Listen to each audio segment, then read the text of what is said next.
تو اس وقت جو ہے اگر وہ ایمان لے بھی آئیں گے موت کے وقت یا آخرت میں یا جہنم میں، تو ان کا ایمان قابل قبول نہیں، یعنی کہ اللہ کی آیات دیکھنے کے بعد کوئی ایمان لائے گا تو اس کا ایمان قابل قبول نہیں ہے۔ آیت دیکھیے، آیت نمبر 3 ہے، کوئی گروہ اپنی موت سے نہ آگے بڑھ سکے گا اور نہ پیچھے رہتا ہے، یعنی کوئی گروہ اپنی موت سے نہ آگے بڑھتا ہے نہ پیچھے رہتا ہے، یعنی جس بستی کو بھی نافرمانی کی وجہ سے ہلاک کرتے ہیں نا تو فوراً ہلاک نہیں کر ڈالتے ہیں، بلکہ ایک وقت مقرر طے ہے ان کے لیے، اس وقت تک اس بستی والوں کو مہلت دے دی جاتی ہے، لیکن جب وہ مقرر وقت آ جاتا ہے تو انہیں ہلاک کر دیا جاتا ہے، پھر وہ اس سے آگے ہوتے ہیں نہ پیچھے ہوتے ہیں، یعنی کہ اللہ تعالیٰ کے جو فرشتے ہیں نا اللہ تعالیٰ نے ہر ایک کا حساب کتاب کا وقت مقرر کر رکھا ہے، یعنی کہ موت کا وقت، زندگی کا وقت، پیدائش کا وقت، تو ایک لمحہ بھی یہ فرشتے اللہ کے حکم کے نہ آگے ہٹتے ہیں نہ پیچھے ہٹتے، نہ یعنی کہ اگر کسی کی موت آ گئی ہے، موت کا وقت جو ہے کسی کا لکھ دیا ہے، تو ایک لمحہ نہ وہ آگے بندہ جی سکتا ہے نہ پیچھے، کیونکہ اللہ کے مقرر اس پہ مقرر ہیں، یعنی اللہ کے فرشتے مقرر ہیں اس بات پر۔ آیت دیکھیے، آیت نمبر 6، انہوں نے کہا کہ اے وہ شخص جس پر قرآن اتارا گیا ہے، یقیناً تو کوئی دیوانہ ہے۔ آیت 7، اگر تو سچا ہے تو ہمارے پاس فرشتوں کو کیوں نہیں لاتا ہے؟ یعنی یہ کافروں کے کفر اور دشمنی اور حسد کا بیان ہے کہ وہ نبی کریم صلی اللہ علیہ وسلم کو دیوانہ کہتے تھے، اور کہتے تھے کہ اگر اے نبی کریم صلی اللہ علیہ وسلم آپ سچے ہیں تو اپنے پاس سے جو ہے اپنے اللہ سے کہہ دیجئے کہ وہ فرشتہ لے آئے، فرشتہ ہمارے پاس بھیج دے، تاکہ وہ آپ صلی اللہ علیہ وسلم کی رسالت کے بارے میں بتایا کہ ہاں یہ رسول اللہ صلی اللہ علیہ وسلم سچے ہیں، وہ تصدیق کرے اس بات کی، یا پھر اگر آپ سچے ہیں اور ہم جھوٹے ہیں تو ہمیں وہ ہلاک کر دے۔ تو اس طریقے سے یہ رسول اللہ صلی اللہ علیہ وسلم کے بارے میں کہتے ہیں۔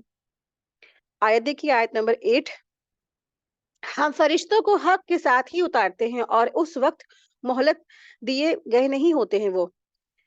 تو اللہ سبحانہ تعالیٰ فرما رہے ہیں کہ فرشتوں کو تو ہم بھیجتے ہیں لیکن دراصل حق کے ساتھ بھیجتے ہیں، یعنی جب ہماری حکمت اور مشیت ہوتی ہے تبھی وہ آتے ہیں، اللہ کے حکم کے ساتھ آتے ہیں، کسی کے بلانے سے، کسی کی ڈیمانڈ سے نہیں آتے، اور حق کے ساتھ آتے ہیں، ٹھیک ہے؟ تو پھر فرشتوں کا نزول تبھی ہوتا ہے جب اللہ چاہتا ہے، اور پھر وہ مہلت نہیں دیے جاتے جس کسی کا بھی وقت مقرر ہوتا ہے، یعنی کہ موت کا، ہلاکت کا یا عذاب کا، تو یہ سب کب آئیں گے؟ اللہ کی مرضی کے مطابق، نہ کہ لوگوں کی مرضی کے مطابق، اور پھر جب آتے ہیں تو پھر کیا ہے؟ اللہ کا جو فیصلہ ہو چکا ہوتا ہے اس کو پورا کرنے کے لیے آتے ہیں۔ آیت دیکھیے، آیت نمبر 9، ہم نے اس قرآن کو نازل فرمایا ہے اور ہم ہی اس کے محافظ ہیں۔ قرآن کو اللہ سبحانہ تعالیٰ نے یہاں پر ذکر فرمایا ہے، ٹھیک ہے؟ اِنَّا نَحْنُ نَزَّلْنَا الذِّكْرَ وَإِنَّا لَهُ لَحَافِظُونَ، کہ قرآن یہاں پر دراصل اس کو ذکر سے کہا گیا کہ یہ کیا ہے؟ ذکر ہے، تو ذکر سے یہاں پہ مراد کیا ہے؟ قرآن کریم ہے۔ تو قرآن کو یہاں ذکر یعنی نصیحت کے لفظ سے تعبیر کیا گیا ہے، جس سے معلوم ہوتا ہے کہ قرآن کریم کے اہل جہاں کے لیے ذکر یعنی کہ یاد دہانی اور نصیحت ہے۔ اسی سے بات پتہ چلتی ہے قرآن کریم کیا ہے، لوگوں کے لیے نصیحت ہے، یاد دہانی ہے۔ تو قرآن مجید آپ دیکھیے کہ اتارا گیا ہے اللہ تبارک تعالیٰ کی طرف سے، اور اس میں کسی بھی قسم کی کوئی بھی تبدیلی نہیں، کیونکہ اللہ سبحانہ تعالیٰ فرما رہے ہیں نا کہ اِنَّا نَحْنُ نَزَّلْنَا الذِّكْرَ وَإِنَّا لَهُ لَحَافِظُونَ، کہ ہم نے اس قرآن کریم کو نازل فرمایا ہے اور ہم ہی اس کے محافظ ہیں، ٹھیک ہے؟ تو آپ دیکھیے کہ سوال یہ پیدا ہوتا ہے کہ پچھلی جو کتابیں اللہ نے نازل فرمائی تھی تو اس کے میں کیوں ملاوٹ ہو گئی اور پھر قرآن میں کیوں نہیں ملاوٹ ہوئی؟ کیونکہ آپ دیکھیے پچھلی جو بھی کتابیں آئی تھی تو اللہ تبارک تعالیٰ نے ان کا محافظ لوگوں کو بنایا تھا، اس لیے اس میں ملاوٹ ہو گئی، تحریف ہو گئی، لیکن اللہ تبارک تعالیٰ نے اس قرآن کریم کو محافظ، اس کی جو حفاظت کا ذمہ اللہ نے اپنے اوپر لیا ہے، اس لیے الحمدللہ 1450 سال گزر چکے ہیں، اس میں کہیں پر بھی کوئی بھی ملاوٹ نہیں آئی۔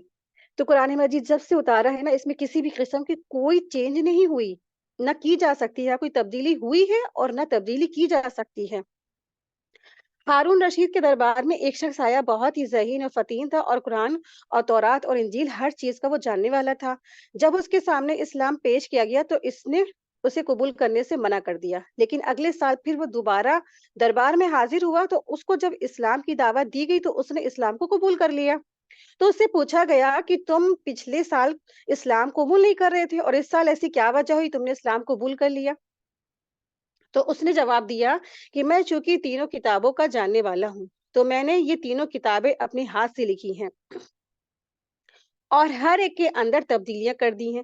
یہودی جو مجھ سے لے گئے اپنی کتاب، انہوں نے کوئی اعتراض نہیں کیا۔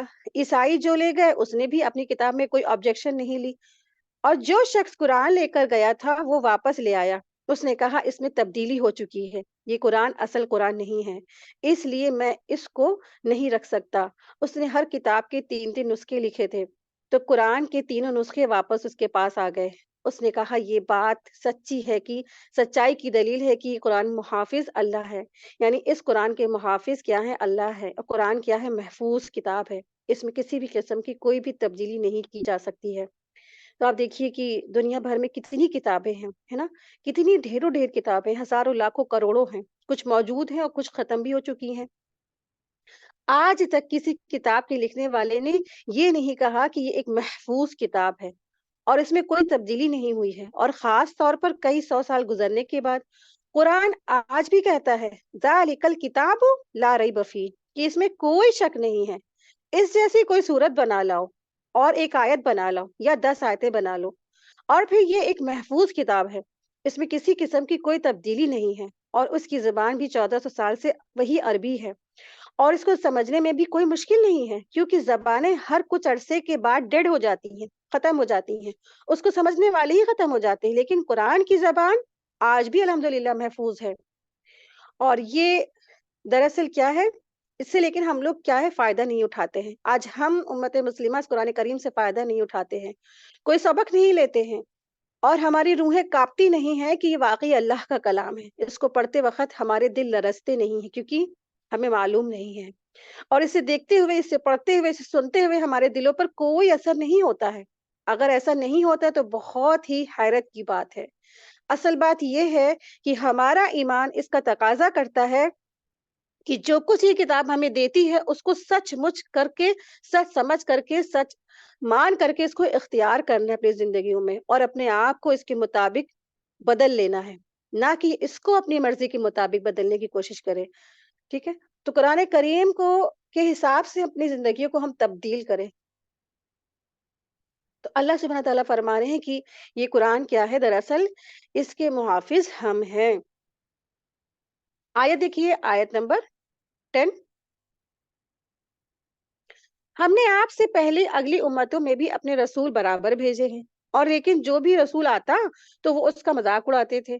گناہ گاروں کے دلوں میں ہم اسی طرح یہی رچا دیا کرتے ہیں۔ آیت 13 دیکھیں، وہ اس پر ایمان لا وہ اس پر ایمان نہیں لاتے، یقیناً اگلوں کا طریقہ گزرا ہوا ہے، یعنی ان کے ہلاک کرنے کا وہی طریقہ ہے جو اللہ تبارک تعالیٰ نے پہلے سے مقرر کر رکھا ہے، یعنی کہ جھٹلانے اور مذاق اڑانے کے بعد وہ قومیں ہلاک کرتا ہے اللہ سبحانہ تعالیٰ۔ آیت دیکھیے، آیت نمبر 14 ہے، اور اگر ہم ان پر آسمان کا دروازہ کھول بھی دیتے اور یہ وہاں چڑھنے بھی لگ جاتے، تب بھی وہ یہی کہیں گے کہ ہماری نظر بندی کر دی گئی ہے، بلکہ ہم لوگوں پر جادو کر دیا گیا ہے۔ یعنی ان کافروں کا عناد، بغض اس حد تک بڑھا ہوا ہے کہ فرشتوں کا نزول تو مطلب کہ رہا ایک طرف، اگر خود ان کے سامنے آسمان کے دروازے کھول دیے جائیں، یا ان کے سامنے دروازے جو ہے، دروازوں سے آسمان، یعنی آسمان آ جائے، یعنی ان کے سامنے دروازے کھول کر کے، آسمانوں میں دروازے کھول کر کے خود اللہ تعالیٰ، یعنی کہ اللہ کے فرشتے آ جائے، یا آسمان کھل جائے، یا بڑے بڑے معجزات دیکھ لے، تب بھی وہ یہی کہیں گے کہ ہماری آنکھوں پر یقین نہیں ہے، ہمیں اپنی آنکھوں پر یقین ہی نہیں ہے، اور رسولوں کی تصدیق نہیں کریں گے، بلکہ یہ یہی کہیں گے ہماری نظر بندی کر دی گئی ہے، یا ہم پر جادو کر دیا گیا ہے۔ ٹھیک ہے؟ تو اگر ان کے سامنے دروازے آسمان کے کھول بھی دیے جائیں، یا وہاں پر یہ خود بھی چڑھ جائیں، تب بھی یہ یہی کہیں گے کہ ہماری کیا ہے؟ نظر بندی کر دی گئی، ہماری آنکھوں پر جادو کر دیا گیا ہے۔ ٹھیک ہے؟ تو انہوں نے مطلب کہ ضد اور کفر اور دشمنی میں اتنے زیادہ شدید ہو گئے ہیں کہ ہر حال میں یہ انکاری ہی رہیں گے۔ آیت دیکھیے، آیت نمبر 16۔ یقیناً ہم نے آسمان میں برج بنائے ہیں اور دیکھنے والوں کے لیے اسے سجا دیا ہے۔ اللہ سبحانہ تعالیٰ نے یہاں پر جو ہے نا برج جو لفظ لائے ہیں، تو بروج برج کی جمع ہے، ٹھیک ہے؟ جس کے معنی ہے ظہور کے، ظاہر ہونے کے۔ یہاں آسمان کے ستاروں کو بروج کہا گیا ہے کیونکہ وہ بلند ہے اور ظاہر بھی ہوتے ہیں، رات کو ٹمٹماتے ہیں، ہے نا، جگمگاتے ہیں۔ تو اللہ تعالیٰ نے یہاں پر برجوں کا یا ستاروں کا ذکر اپنی قدرت اور بے مثال سنت کے طور پر کیا ہے، اور یہ واضح کیا ہے کہ یہ آسمان کی زینت بھی ہیں، یعنی کہ یہ بروج دراصل کیا ہے، ستارے دراصل کیا ہیں یہ؟ آسمان کو ڈیکوریٹو بھی کرتے ہیں، سجاتے ہیں، اس کو مزین کرتے ہیں، اور دراصل کیا ہے کہ یہ آسمان میں جو ہے برج بنانے کا یہ کیا ہے، ایک دوسرے کام بھی آتے ہیں، جس کو ہم آگے آیت میں پڑھیں گے۔ آیت نمبر دیکھیں، آیت نمبر 17 میں۔ اور اس سے ہر مردود شیطان سے محفوظ رکھا ہے، ٹھیک ہے۔ دراصل اس سے کیا پتہ چلتا ہے کہ اللہ سبحانہ تعالیٰ نے اس آسمان کو جتنے بھی مردود شیطان مردود ہے نا، ان سب سے محفوظ بھی رکھا ہے۔ تو شیطان کے لیے اللہ تبارک تعالیٰ نے جو الفاظ لائے ہیں وہ رجیم ہے، رجیم لفظ لائے ہیں۔ تو رجیم دراصل مرجوم کے معنی میں ہے، ٹھیک ہے۔ رجیم مرجوم کے معنی میں ہے، رجم کے معنی ہے سنگسار کرنے، یعنی پتھر مارنے کے ہیں۔ شیطان کو رجیم اس لیے کہا گیا ہے کہ یہ جب آسمان کی طرف جانے کی کوشش کرتا ہے تو آسمان سے شہاب ثاقب اس پر ٹوٹ گرتا ہے۔ پھر رجیم ملعون وہ مردود کے معنی میں بھی استعمال ہوتا ہے، کیونکہ جسے سنسار کیا جاتا ہے اسے ہر طرف سے لعنت اور ملامت بھی کی جاتی ہے۔ یہاں اللہ تبارک تعالیٰ نے یہی فرمایا کہ ہم نے آسمان کی حفاظت فرمائی ہر شیطان رجیم سے، یعنی ان ستاروں کے ذریعے سے، کیونکہ یہ شیطان کو مار کر بھگانے پر بھی مجبور کر دیتے، ٹھیک ہے۔ تو اس سے کیا پتہ چلتا ہے، جو ستارے ہیں اللہ سبحانہ تعالیٰ نے ان کے ذریعے سے آسمان کو مزین کیا ہے، خوبصورت بنایا، اور پھر یہ شیطان کو مار بھگانے کا کام بھی کرتے ہیں۔ تو اللہ تبارک تعالیٰ نے آسمان پر ستاروں کی نشانی کی طرف متوجہ فرما رہے ہیں۔ ستارے ہر دور کے لوگوں کے توجہ کا مرکز بنا ہے، لیکن افسوس یہ ہے کہ لوگوں نے اس سے صحیح سبق نہیں سیکھا ہے، بلکہ اپنے ایمان کو خراب کیا ہے۔ وہ کس طرح کہ ستاروں کی جو چال ہے نا، یا اس کی موومنٹ ہے نا، اس سے اپنی قسمت اور تقدیر کو اٹیچڈ کیا ہے، ٹھیک ہے، وابستہ کیا ہے، یعنی ستاروں کے ذریعے سے اپنی تقدیر کا حال، قسمت کا حال، فیوچر کا حال جاننے کی کوشش کرتے ہیں، لیکن جس کی کوئی بھی حقیقت نہیں ہے۔ رسول اللہ صلی اللہ علیہ وسلم نے فرمایا، جس نے علم نجومی حاصل کیا اس نے جادو کا ایک حصہ سیکھ لیا، جتنا زیادہ سیکھے گا اتنا ہی زیادہ جادو میں مبتلا ہوگا۔ یہ سنن ابو داؤد 3907 اس کا نمبر ہے، اس کی حدیث کا نمبر۔ تو جادو کی کیا ہے، کوئی حقیقت نہیں ہے۔ جادو کیا ہے، اس کی کوئی حقیقت نہیں۔ وہ کیا ہے دراصل، وہ کفر ہے۔ ہمیں علم نجومی میں دلچسپی بھی نہیں لینی چاہیے، یعنی اس سے نہ سیکھنے کی ضرورت ہے اور نہ ہی اس کے قریب پھٹکنے کی ضرورت ہے، ٹھیک ہے۔ تو آپ دیکھیں کہ اکثر یہ ہوتا ہے کہ نجومی جو ہوتا ہے، جو بات کہتا ہے وہ سچ ہو جاتی ہے نا، تو اس میں لوگوں کیا ہوتے ہیں، اس میں اسی جادو میں یا ستاروں پرستی میں یا ستاروں کے ذریعے سے حال جاننے میں لوگ اور زیادہ آگے بڑھتے چلے جاتے ہیں۔ آپ دیکھیں کہ اس کے بارے میں بھی ہمارے پاس جو ہے نا انفارمیشن ہے، کیا ہے وہ، کہ ابن عباس رضی تعالیٰ عنہما سے مروی ہے کہ آسمان میں شیطان کے لیے بیٹھنے کی جگہ ہوا کرتی تھی، تو وہ وہی جو ہے نا وہیں پہ غور سے سنا کرتے تھے، اور اس سے پہلے ان پر ستارے بھی نہیں پھینکے جاتے تھے، یعنی ان کو ستاروں سے مار بھگایا نہیں جاتا تھا، اور شیطان ان کے اوپر رجم بھی نہیں کیا جاتا تھا، یعنی کہ شہاب سے جو ستارے ہیں، جو ستاروں کے ذریعے سے ان کو مار بھگانے کے اور ان کو ہٹانے کا کوئی کام نہیں ہوتا تھا، لیکن جب وہ وہی سنتے تو زمین کی طرف اترتے اور ایک بات سن کر کے اس میں اپنی طرف سے کئی بات لگا دیتے۔ یعنی کہ اللہ کی طرف سے کوئی بھی بات جب نازل ہوتی تھی، کوئی بات اللہ تبارک تعالیٰ فرشتوں کو حکم دیتے تھے، تو وہ فرشتوں میں جو آپس میں گفتگو ہو رہی ہوتی، تو اس کی وہ جو بات، کوئی ایک بات، یعنی 100 بات ہوئی فرشتوں میں آپس میں، تو پھر اس میں سے کوئی اس نے ایک بات شیطان نے سنی، اور پھر وہ جو بات ہوتی ہے وہ جا کے اپنے جو نجومی ہوتا ہے اس کو بتا دیتے۔ پھر جب نبی کریم صلی اللہ علیہ وسلم کو مبعوث کیا گیا تو شیطان میں سے جو بھی اپنے ٹھکانے پر پہنچتا اس کے پاس کیا ہوتا، شہاب ثاقب اترا، اور وہ اسے نہ چھوڑتا یہاں تک کہ اسے جلا ڈالتا۔ انہوں نے ابلیس سے اس چیز کی شکایت کی تو اس نے کہا اس کی وجہ سوائے اس کے اور کچھ نہیں کہ کوئی نئی بات ہوئی ہوگی۔ چنانچہ اس نے اپنے لشکروں کو پھیلا دیا، اور اچانک انہوں نے رسول اللہ صلی اللہ علیہ وسلم کو دیکھا جو نخلا کے پہاڑوں کے درمیان نماز پڑھ رہے تھے۔ انہوں نے ابلیس کے پاس آکر اسے جو ہے نا یہ خبر سنائی کہ اس نے کہا کہ یہ اصل وجہ ہے جو پیدا ہوئی ہے، یعنی یہ مسند احمد کی حدیث تھی 2977، ٹھیک ہے؟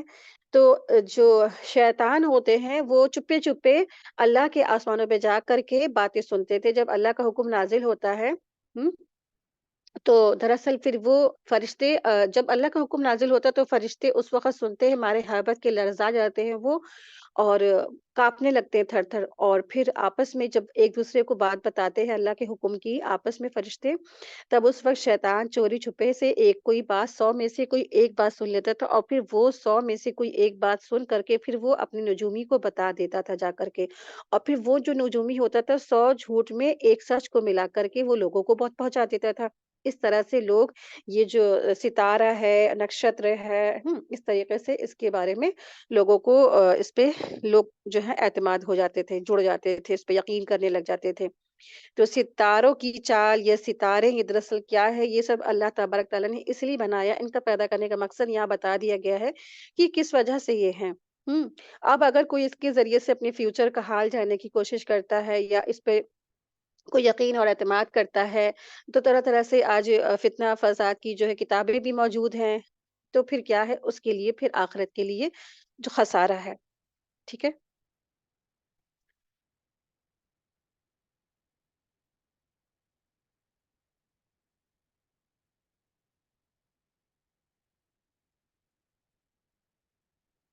آیت دیکھیے، آیت نمبر 18 ہے۔ ہاں، مگر جو چوری چھپے سننے کی کوشش کرے تو اس کے پیچھے دھڑکتا ہوا شعلہ لگتا ہے، ٹھیک ہے؟ تو اس آیت کا بھی مطلب یہی ہے کہ شیطان آسمان میں جو ہے نا باتیں سننے کے لیے جاتا ہے جن پر شہاب ثاقب ٹوٹ کر گر جاتے ہیں، جن سے کچھ تو یعنی کچھ شیطان جل کر مر بھی جاتے ہیں اور کچھ بچ کے نکل آتے ہیں وہاں پر بھی۔ تو آج بھی ایسا ہوتا ہے کہ ایک کے اوپر ایک، ایک کے اوپر ایک شیطان، وہاں پہ پہلی بات تو جا ہی نہیں سکتے ہیں آسمان پر، جہاں پر یہاں اللہ کی بات اور جو ہے نا فرشتوں کے کام جو ہے بٹ رہے ہوتے ہیں، لیکن کچھ ایک کے اوپر ایک کے اوپر ایک کے اوپر چڑھ کے یہ شیطان کسی طرح پہنچ بھی جاتے ہیں، تو اس میں سے جب کوئی اچانک سے کوئی بات سن لیتا ہے تو اللہ کی طرف سے، فرشتوں کی طرف سے ان کو جو ہے اللہ کے حکم سے فرشتے جو ہے ان کو کیا کرتے ہیں، جو ستارہ ہوتا ہے شہاب الثاقب، وہ ان کو کھینچ کر مارے جاتے ہیں، کچھ تو وہاں پہ جل کر مر جاتے ہیں اور کچھ بچ بھی جاتے ہیں۔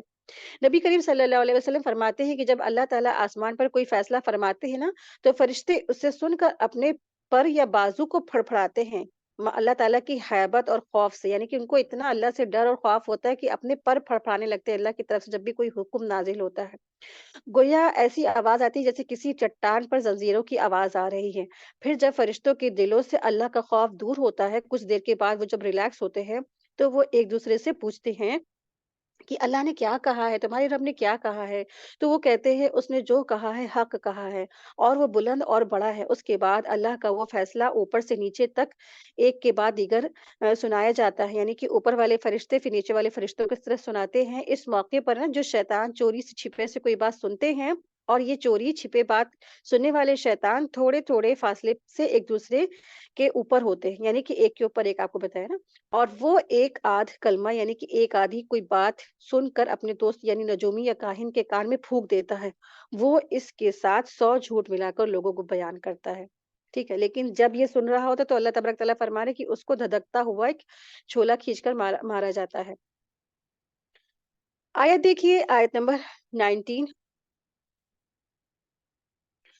اور زمین کو ہم نے پھیلا دیا ہے اور اس پر اٹل پہاڑ ڈال دیے ہیں، اور اس میں ہم نے ہر چیز کا ایک معین مقدار سے اسے لگا دیا ہے۔ آیت 20 دیکھیں، اور اسی میں ہم نے تمہاری روزیاں بنا دی ہیں اور جنہیں تم روزی دینے والے نہیں ہو، یعنی اللہ سبحانہ تعالیٰ فرما رہے ہیں کہ ہم نے جو ہے تم کو تمہاری روزیاں بھی لگا دی اور ان کو بھی روزی دی جن کو تم روزی دینے والے نہیں ہو، یعنی کہ اس سے مراد نا وہ نوکر چاکر غلام ہے اور جانور ہے، یعنی جانوروں کو تمہارے تابع کر دیا ہے جن پر تم سواری بھی کرتے ہو، سامان بھی لاد کر چلتے ہو، اور انہیں ذبح کر کے کھاتے بھی، جیسے اونٹ، جو ہے گھوڑا ہے، خچر ہے، کچھ پہ سواریاں کی جاتی ہیں، کچھ ذبح کر کے کھائے بھی جاتے ہیں، یعنی اونٹ کو اس پہ سواری بھی ہوتی ہے، اس کو ذبح کر کے انسان کھاتا بھی ہے۔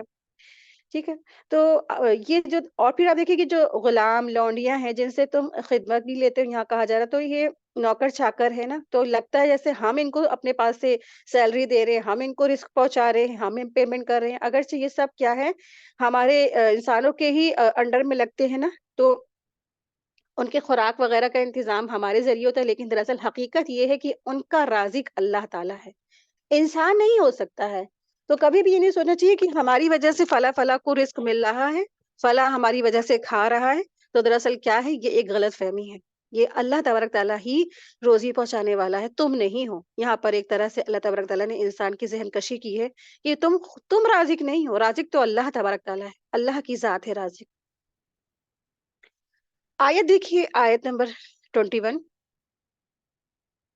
اور جتنی بھی چیزیں ہیں ان سب کے خزانے ہمارے پاس ہیں، یعنی کہ اللہ تبارک تعالیٰ کے پاس تمام کائنات کے خزانے ہیں، اور ہم ہر چیز کو اس کے مقرر انداز سے اتارتے ہیں، یعنی جتنی اللہ تعالیٰ ضرورت سمجھتے ہیں اتنی چیزیں اتارتے ہیں، جیسے مثال کے طور پہ بارش ہے، جتنی اللہ تعالیٰ سمجھتے ہیں اتنی اس مقدار میں اس کو اتارتے ہیں، یا انسانوں کی پیدائش ہے، جتنی اللہ تبارک تعالیٰ نے سمجھی اس کی مقدار اس کو اتارا، اور پھر تمام چیزیں جتنی بھی ہیں اللہ تبارک تعالیٰ نے اس کو اس کے صحیح مقدار اور اندازے کے ساتھ اتارا، کوئی بھی چیز زیادہ نہیں ہے، کوئی بھی چیز کم نہیں ہے۔ مثال کے طور پر اگر آپ دیکھیں کہ مچھلیاں ہیں، مچھلیاں اگر سمندر میں جتنی انڈے دیتی ہیں اتنی پیدا ہو جاتی تو پھر کیا حال ہوتا، زمین میں پیر رکھنے کی جگہ نہیں ہوتی، لیکن مچھلی کیا ہے، مچھلی کے انڈے بھی ختم ہو جاتے ہیں، اور پھر مچھلیاں ایک دوسرے کو کھا بھی جاتی، پھر انسان بھی ان کو کھا جاتا ہے، پھر بھی ختم نہیں ہوتی ہیں۔ تو اللہ تبارک تعالیٰ نے ہر چیز کا ایک اندازہ مقرر کر رکھا ہے۔ آیت دیکھیے، آیت نمبر 22۔ اور ہم بھیجتے ہیں بوجھل ہوائیں، پھر آسمان سے پانی برسا کر وہ تمہیں پلاتے ہیں، اور تم اس کا ذخیرہ کرنے والے نہیں ہو۔ تو اللہ تبارک تعالیٰ فرما رہے ہیں وَأَرْسَلْنَا الرِّيَاحَ لَوَاقِحَ فَأَنزَلْنَا، کہ اور ہم بھیجتے ہیں بوجھل ہوائیں، یعنی ہواؤں کو بوجھل اس لیے کہا گیا ہے کہ یہ ان بادلوں کو اٹھاتی جن کے اندر ٹنوں ٹنوں پانی ہوتا ہے، پھر آسمان سے پانی برسا کر وہ تمہیں پلاتی ہے، اور تم اس کا ذخیرہ کرنے والے نہیں ہو، یعنی اللہ تبارک تعالیٰ فرما رہے ہیں کہ یہ پانی ہم اتارتے ہیں، ہم نازل کرتے ہیں، انسان اس کا ذخیرہ کرنے پر قدرت نہیں رکھتا ہے، اللہ تبارک تعالیٰ ہی اس پر قدرت و قادر ہے، اور اللہ تعالیٰ اپنی رحمت سے اس پانی کو چشموں کنووں نہروں کے ذریعے سے محفوظ رکھتے ہیں، اور اللہ تعالیٰ کیا ہے، اس پانی ورنہ اللہ اگر نہ چاہے تو یہ پانی ہم لوگ یہ محفوظ بھی نہیں ہو سکتا ہے۔ تو آپ دیکھیں کہ اگر انسان کسی پانی کو لے کر کے اپنے ٹینک میں یہ ٹنکی میں جو ہے جہاں پہ پانی جمع کیا جاتا ہے اس میں بھر بھی لیتا ہے، تو کتنے ہفتہ بھر یا مہینہ بھر کے بعد اس میں اسمیل آنے لگتی ہے، اتنی گندی بدبو آتی ہے نا، لیکن یہ اللہ کی قدرت ہے، اللہ تبارک تعالیٰ نے اس کو اپنے رحمت سے اس کو محفوظ کیا، اور اسمیل بھی نہیں آتی ہے، اور کسی بھی قسم کی گندگی بھی نہیں اس میں ہوتی نا، اور اگر اللہ تعالیٰ چاہے تو یہ پانی بھی کیا ہم سے دور کر دے، چشمے کنویں پانی نہریں جو بھی ہیں یہ سب کے سب پانی اگر نیچے اتر جائے تو کوئی اس پہ قادر نہیں کہ اس کو واپس لے آئے۔ تو اللہ تبارک تعالیٰ نے یہ سب ذخیرہ ہمارے لیے کیا کیا ہے، دے دیا، ہم اس کا استعمال کریں اور اللہ کا شکر ادا کریں۔ آیت دیکھیے، آیت نمبر 23۔ ہم ہی جلاتے ہیں اور ہم ہی مارتے ہیں، اور بالآخر ہم ہی وارث ہیں، اور تم میں سے آگے بڑھنے والے اور پیچھے ہٹنے والے بھی ہمارے علم میں ہیں۔ آیت 25 دیکھیے، آپ کا رب سب لوگوں کو جمع کرے گا، یقیناً وہ بڑی حکمتوں والا، بڑے علم والا ہے۔ آیت 26، یقیناً ہم نے انسان کو کالی اور سڑی ہوئی کھنکھناتی مٹی سے پیدا فرمایا ہے۔ وَلَقَدْ خَلَقْنَا الْإِنسَانَ مِنْ صَلْصَالٍ مِنْ حَمَامٍ مَسْنُونٍ۔ اللہ تبارک تعالیٰ یہاں پر جو ہے نا آدم یعنی انسان کی پیدائش کے بارے میں بتا رہے ہیں کہ انسان کو اللہ تبارک تعالیٰ نے سڑی ہوئی کھنکھناتی مٹی سے پیدا فرمایا ہے۔ مٹی دراصل کیا ہے اس کے بارے میں بتایا گیا کہ مختلف اسٹیج کے بارے میں یہاں بتایا گیا ہے کہ انسان کی پیدائش کس طرح سے ہوئی ہے۔ تو عربی میں خشک مٹی کو تراب کہتے ہیں، جب اسے بھگو دیا جاتا ہے تو وہ تین ہو جاتی ہے، تین کہلاتی ہے، پھر جب مدتوں تک پڑی رہنے سے وہ سیاہ ہو جاتی ہے تو اسے حمائم کہتے ہیں، اور بدبو بھی آنے لگتی ہے، لیکن حمائم مسنون دراصل یہ بھی کیا ہے، یہ جس اسے بدبودار کیچڑ کہتے ہیں، حمائم مسنون یعنی اس سے مراد بدبودار کیچڑ ہے، پھر جب وہ خشک ہو کر کھنکھنانے یعنی بجنے لگتی ہے تو اسے سلسال کہا جاتا ہے۔ ٹھیک ہے، یہ بہت امپورٹنٹ ہے، اس کو نوٹ کر لیا، اکثر اس میں لوگ کنفیوز ہوتے ہیں۔ تو عربی زبان میں خشک مٹی کو تراب کہتے ہیں، جب اسے بھگو دیا جاتا ہے تو وہ تین کہلاتی ہے. پھر جب وہ مدتوں تک پڑی رہنے سے وہ سیاہ اور کالی ہو جائے تو اسے حمائم کہتے ہیں اور بدبو بھی آنے لگتی ہے. اور پھر حمائم مسنون کیا ہے؟ بدبو دار کیچڑ اس کو کہتے ہیں. حمائم مسنون کے معنی حمائم مسنون بدبو دار کیچڑ کہتے ہیں. پھر جب وہ خشک ہو کر کھنکھرانے لگتی ہے تو اسے سلسال کہتے ہیں. ٹھیک ہے.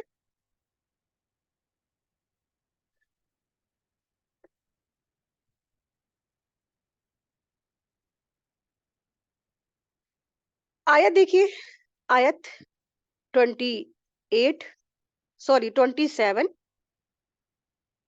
اور اس سے پہلے جنات کو ہم نے لو والی آگ سے پیدا کیا ہے. یعنی اللہ تبارک تعالیٰ نے انسان کو مٹی سے پیدا کیا اور جناتوں کو آگ کی لپٹ سے پیدا کیا ہے. آیت دیکھیے. آیت نمبر 28. اور جب تیرے پروردگار نے فرشتوں سے فرمایا کہ میں ایک انسان کو کالی اور سڑی ہوئی کھنکھناتی ہوئی مٹی سے پیدا کرنے والا ہوں. آیت نمبر 29 دیکھیے. تو جب میں اسے پورا بنا چکا تو اور اس میں اپنی روح پھونک دوں تو تم سب اس کے آگے سجدے میں گر پڑنا. یعنی اللہ سبحانہ تعالیٰ نے یہاں پر پھر آدم علیہ السلام کی تخلیق اور اس کے بارے میں جو آگے جو واقعہ ہوا اس کے بارے میں یہاں فرما رہے ہیں کہ اللہ تبارک تعالیٰ نے فرمایا کہ انسان کو پیدائش آدم کی جو پیدائش ہوئی پھر اس کے بعد اللہ نے فرشتوں کو حکم دیا کہ اس طرح سے ایک انسان پیدا ہوگا. جب ہم اس کو بنا چکے تو تم سب کیا کرنا؟ اس کے آگے سجدہ کر دینا. تو دراصل یہ سجدہ تعظیمی تھا. ٹھیک ہے. تو سجدے کا یہ حکم بطور تعظیمی کے تھا، عبادت کے طور پر نہیں تھا. اور چونکہ یہ اللہ کا حکم تھا اس لیے اس کے واجب میں کوئی شک بھی نہیں ہے. تاہم شریعت محمدیہ میں بطور تعظیمی بھی کسی کے لیے سجدہ کرنا جائز نہیں بلکہ شرک ہے. تو ہلکا سا آپ جیسے کسی کو آج کل ہم دیکھا ہے کہ اکثریت سب سلام کرتے ہیں تو اپنا ہلکا سا سر ایسے ہلکا سا جھکا دیتے ہیں. تو سر بھی جھکانا نہیں ہے اشارے سے. ٹھیک ہے. کسی کے آگے ہلکا سا سر جھکا کر اشارہ کرتے وقت سلام جو کرتے یہ بھی بالکل درست نہیں ہے. تو یہ بھی شرک کی کیٹیگری میں آتا ہے. تو یہ سر صرف اور صرف اللہ کے آگے جھکنے کے لیے بنا ہے، سجدہ کرنے کے لیے بنا ہے. کسی کے آگے نہ جھکنے کے لیے اور نہ سجدہ کرنے کے لیے بنا ہے. آیت 30 دیکھیے. چنانچہ تمام فرشتوں نے سب کے سب نے سجدہ کر لیا. آیت 31. مگر ابلیس نے کہ اس نے سجدہ کرنے والوں میں سے نہ ہوا. یعنی کہ اس نے صاف اس سے منع کر دیا سجدہ کرنے سے. آیت 32. اللہ تعالیٰ نے فرمایا اے ابلیس تجھے کیا ہوا ہے کہ تو سجدہ کرنے والوں میں شامل نہ ہوا. 33 آیت دیکھیں. وہ بولا کہ میں ایسا نہیں کہ اس سے انسان کو سجدہ کروں جسے تو نے کالی سڑی ہوئی کھنکھناتی مٹی سے پیدا کیا ہے. آیت 34 دیکھیے. فرمایا اللہ تبارک تعالیٰ نے فرمایا کہ اب تو بہشت سے نکل جا کیونکہ تو رائندہ درگاہ ہے. یعنی کہ تو کیا ہے؟ دھتکارا ہوا ہے اور تجھے رجم کیا گیا، تجھ پہ لعنت کی گئی ہے. تو دراصل اس نے تکبر میں آ کے اللہ کا حکم نہیں مانا، اپنے آپ کو بڑی چیز سمجھا کہ میں بڑی چیز ہوں، میں آگ سے بنایا گیا اور یہ آدم کس سے بنایا گیا؟ مٹی سے بنایا گیا ہے. تو بس میں اس کو ایسے حقیر چیز کو میں سجدہ کیوں کروں؟ اپنی ہی نگاہ میں اپنے آپ کو بڑا اچھا سمجھنے لگا نا. تو اکثریت ہمارا بھی ایسی حال ہوتا ہے کہ ہم اپنی نگاہ میں اپنے آپ کو بہت اچھا سمجھ رہے ہوتے لیکن حقیقت ہماری کچھ بھی نہیں ہے. ہم کس سے بنے ہوئے؟ ایک حقیر سے گندے سے پانی سے ہماری تخلیق ہوئی ہے. ایک مٹی کے پتلے ہیں ہم سب. لیکن جب اللہ ہم کو دیتا ہے تو ہم زمین پہ پاؤں نہیں رکھتے ہیں. یعنی انسان زمین پر پاؤں نہیں رکھتا ہے، آسمان میں اڑنے لگتا ہے. اپنی جوانی جب اس کو ملتی ہے یا کوئی عہدہ ملتا ہے یا کوئی رتبہ ملتا ہے یا کوئی اس کو شہرت ملتی ہے یا اس کو کچھ مل جاتا ہے تو وہ زمین پر پاؤں نہیں رکھتا ہے. حالانکہ وہ کیا ہے؟ ایک بالکل حقیر سا، ایک بالکل بالکل معمولی سا انسان ہے نا، جس کو اللہ تبارک تعالیٰ نے سڑی ہوئی کھنکھناتی مٹی سے پیدا کیا ہے. آیت دیکھیے. آیت نمبر 35. اور تجھ پہ میری پھٹکار ہے قیامت کے دن تک. یعنی کہ اللہ تبارک تعالیٰ نے جو ابلیس تھا اس کے اوپر قیامت تک کے دن کے لیے پھٹکار کیا، یعنی کہ دور کر دیا اپنی رحمت سے، لعنت کر دی. آیت 37. کہنے لگا اے میرے رب مجھے اس دن تک کی ڈھیل دے دیجئے کہ لوگ دوبارہ اٹھا کر کھڑے کیے جائیں. اللہ تبارک تعالیٰ نے فرمایا آیت 37 دیکھیں کہ اچھا تو ان میں سے ہے جنہیں مہلت ملے گی. آیت 38. روز مقرر کے وقت تک یعنی قیامت کے دن تک. آیت 39 دیکھیے. شیطان نے کہا کہ اے میرے رب چونکہ تو نے مجھے گمراہ کیا ہے